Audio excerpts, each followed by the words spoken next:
Good afternoon. I'm in my kitchen right now because this morning I was on my mat doing exercises. After yesterday's workout, I learned that I'm not nearly as strong as I thought I was. So I had to be sure to do my strength training. If you're new here, I'm Karen, and last December I lost my exercise mojo in a big way. I'm getting it back now, one workout at a time, and I'm inviting you to join me. I have two passions, and one is working out and the other is healthy food. So we're going to talk about food today. What I thought I would do is a video about hummus, because we eat a lot of it in our house. And I decided that I was starting to get bored with, you go to the grocery store and it's made out of chickpeas and hey, it's good. And the additives, you can get it with red peppers and garlic and extra lemon and yeah, it's all good. But I was, again, starting to get bored. So I started making it myself, and what I found was you can add a variety of beans. So when I make hummus, I actually use the same recipe every time, but what I vary is the beans. And when you use different beans, you get a completely different texture and flavor.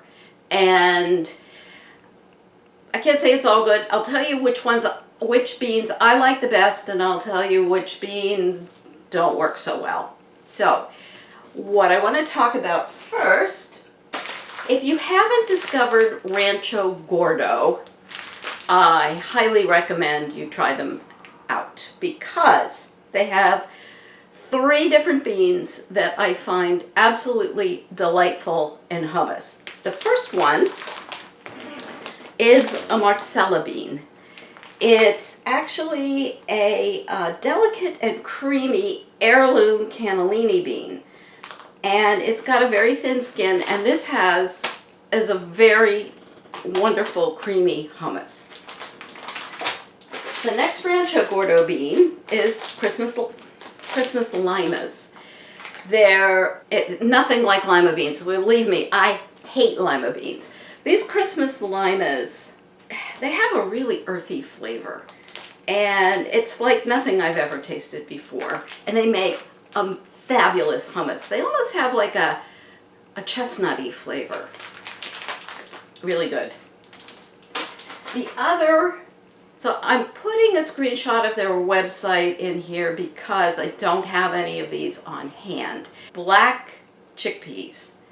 I ordered them on a whim. I had no idea whether they'd be any good, and I'll tell you, they are fabulous. And that is my absolute favorite. That's why I don't have any right now, because I've eaten them all.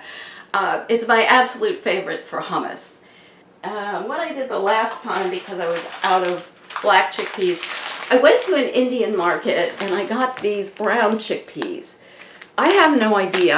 I will tell you, I haven't tried these yet. That's next on my agenda.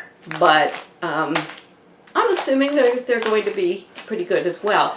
The thing about the black chickpeas, they're smaller and they have kind of a thick, almost like fava beans do. They have a thick skin on the outside that you could peel off, but of course it would be tedious to go through the whole thing and peel all the skins off. And actually, I think they add a good flavor. So I'll let you know how the brown chickpeas work out. The other thing, definitely use are, I got these are Goya's fava beans.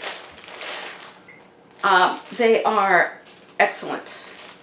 Also, they have a thick skin on the outside, and it's a pain in the butt to scrape off, and I found that you don't need to. The flavor is with the skins is just fine.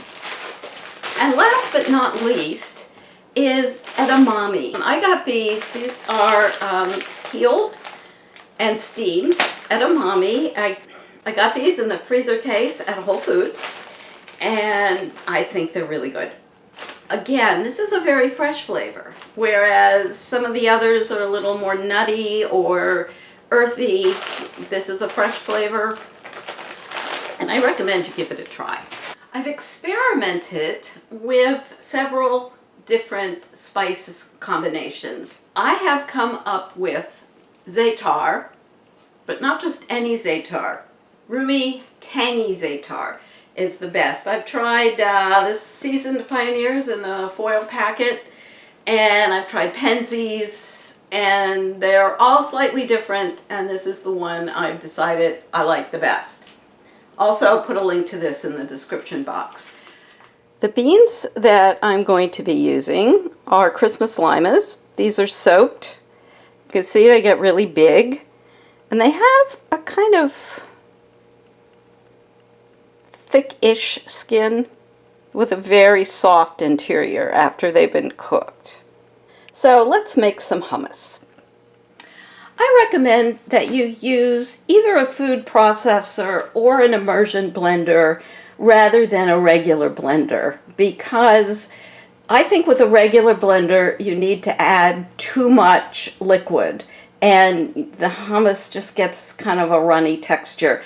Also, unless you have a blender where you can actually take it apart and take the blades out, it's a pain in the butt to clean. So I either stick with the food processor or an immersion blender, just for those reasons.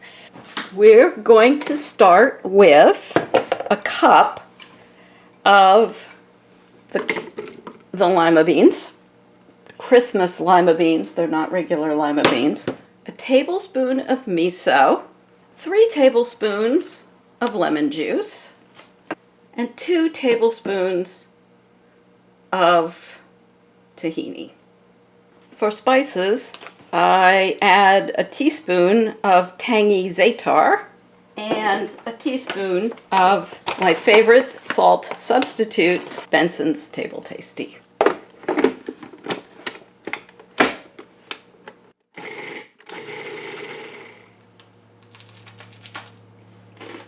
Hummus is perfect for either an accompaniment to a meal. I love it. I use it just with some balsamic vinegar as a salad dressing, or it's a good snack on a cracker like I have here, or just on some rice for dinner.